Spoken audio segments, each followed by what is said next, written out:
Oma unya original paper ni bia.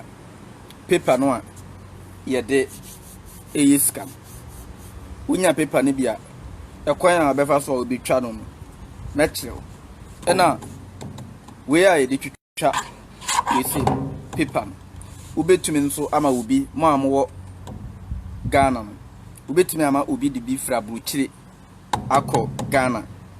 Na odi amount. Omo hyepo ne ma akọ Ghana. Ubetumi enya bi na odi aship na odi kọ Ghana. What you say? Because odi apaso utwa obebre. Esese unya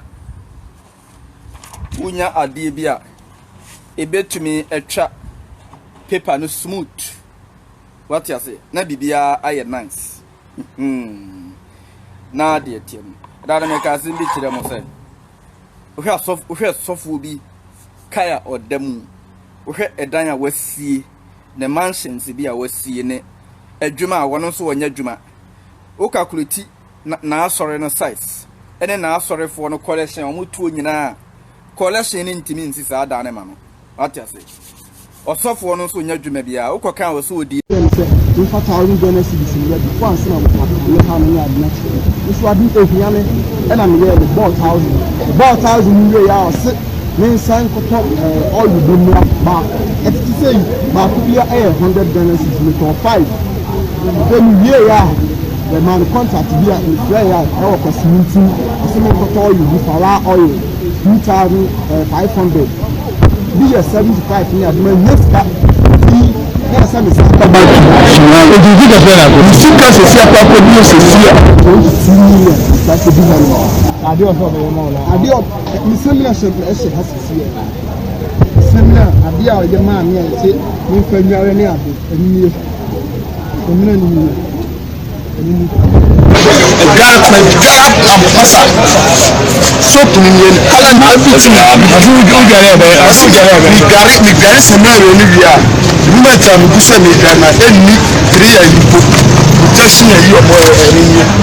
Bohyeba. So I am only we wife is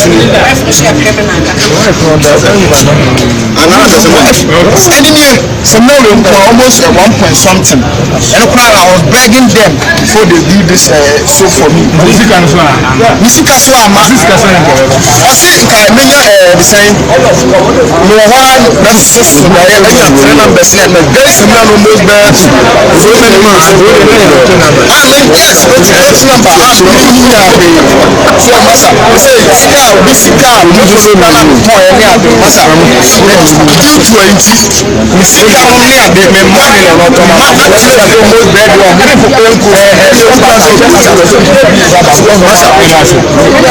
SIKA ne bia hwehwemu ne bia na Kwame nkroma demu eno nso boys ni mu ya boys ni msa ho ne yenti paper no wunyanya original paper ne bia.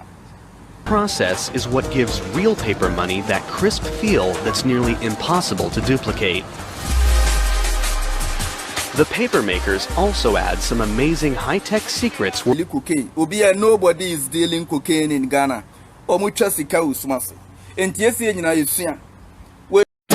Everyone wants it, dreams of it, schemes for it. A lot of people have dreams of unlimited wealth. You can just print as much money as you need. To feed the frenzy, the U.S. government is making it. We use tons of paper, tons of ink a day. Counterfeiters are faking it. We have a problem that is worldwide. It's global. And thieves are taking it. There was an employee who had an artificial leg, and over a period of time would place gold bars in the leg and walk out with them. Uncover the need and greed for green.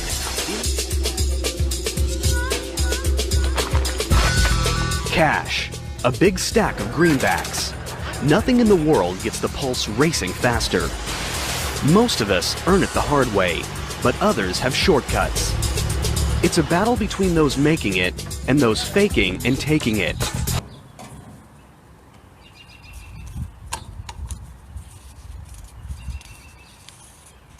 Afedi mecha nti within be some few minutes no mecha bebre what you say Well, counterfeiting has always been kind of a dream way in the back of my mind. I think a lot of people have dreams of unlimited wealth, where you can just print as much money as you need. 1991. Wayne Victor Dennis sets his plan in motion. The first step? It takes money to make money. So Dennis empties his savings accounts and borrows whatever he doesn't have to pull together his target budget of $50,000. Next, he contemplates what denomination to counterfeit. I chose $20 bills because hundreds get scrutinized too easy. 20s, I know that people just accept them like they're nothing. They'll just take them and throw them in their cash register drawer. First, Dennis needs a place to print the counterfeit bills. He rents a house from his uncle in South Florida.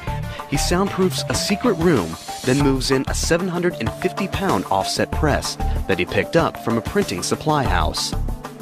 It's a machine he knows nothing about, but that's not going to stop him now.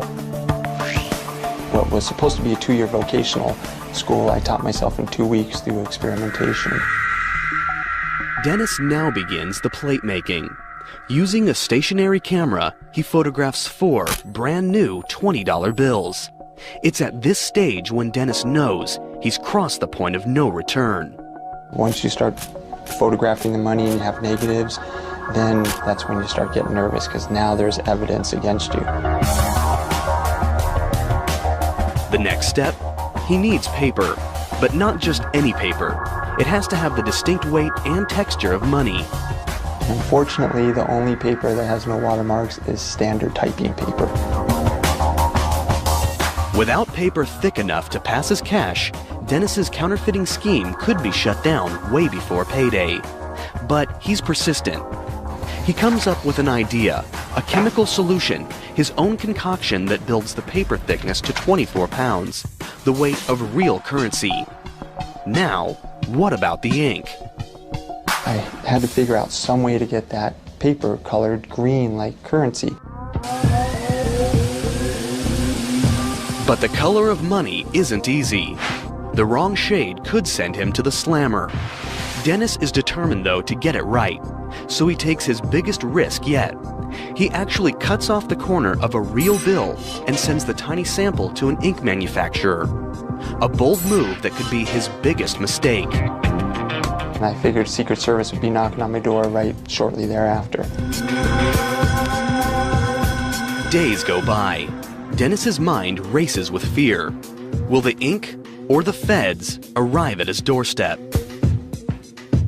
To his relief, it's the ink, in the perfect shade of green. Dennis is ready to roll. The toughest part, getting the paper to look and feel real, was accomplished, and I was very excited, and I just felt I was rich. But surprisingly, not every greenback off the press is a masterpiece. There are smudges, double prints, misprints. There's plenty of trial and error, because one error will send him straight to trial and jail. Dennis needs the bills to be perfect. I had probably about $250,000 of wasted counterfeit before it started looking very spendable. Once they pass his scrutiny, Dennis goes for the jackpot and prints up million after million in bogus $20 bills. And eventually, one by one, then 20 by 20, then hundreds of bills start pouring out, each more perfect than the last. He tallies up his production, $11,750,000. The short answer to what it feels like is to watch $100,000 a minute come out of a printing press is very exciting. It comes out so fast it looks like a blur. And that's a lot of money. It's the instant rush of becoming an instant millionaire. But the cash isn't ready to spend just yet. The bills need to look worn. The solution? That came during laying in bed before sleep. I would think of all the intricate details. Dennis creates his own chemical aging process with coffee grinds, starch, and distilled water. And then on a marble tile, wearing surgeon gloves so you don't leave fingerprints, you would ball the money up. Then you'd have to take them back out one at a time in just one sweep with the hot iron on the same marble tile. And that would set the starch, and that would set the wrinkle. Now I'm $18.88 richer. The success intoxicates Dennis, sending him and his girlfriend on a spree across the country. One thing that I thought was pretty ingenious was to leave some of the counterfeit at grocery stores, throw a little out the window at nighttime so people would find it and they would cache it in places I would never cache it. So therefore the Secret Service couldn't say a pattern. Finally, they pull into the ultimate money mecca, the bright lights and big greed of Las Vegas. I figured if we can pass it in Las Vegas and not get caught, then we can pass it anywhere. Because the change persons in the casinos, that's all they do 8 hours a day is handle money. And it passed quite nicely, about $4,000 an hour we were able to funnel through the casinos. Dennis and his girlfriend become instant high rollers. At first, Alex and I were cashing the counterfeit through the casino, and we were playing 21 and roulette and getting change from the cashiers. We're making great money. Flush with success and fatigued by the hard work of making millions, Dennis and his girlfriend decide to take a break. So we decided to go upstairs to the mezzanine where they had arcade games.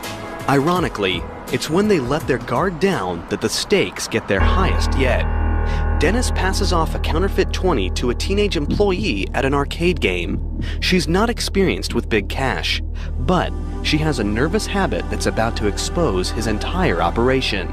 She was tearing the corners off of all the bills, and when she tore the corner off one of my bills, she noticed it was white inside. I did not put enough alcohol in the ink to bleed it through the paper, so it was white inside. She called security without alerting me. Dennis is immediately backroomed, but he's prepared to face off with the feds. We came up with this story that I found a briefcase on a dock in Miami, and when I got home, I opened up the briefcase, I had to pry it open, and I found currency. But the authorities don't buy it. While Dennis is locked up in jail, Secret Service agents search his hotel room. They find the smoking gun, a logbook that describes every incriminating detail of the operation. Then I knew we were pretty much finished.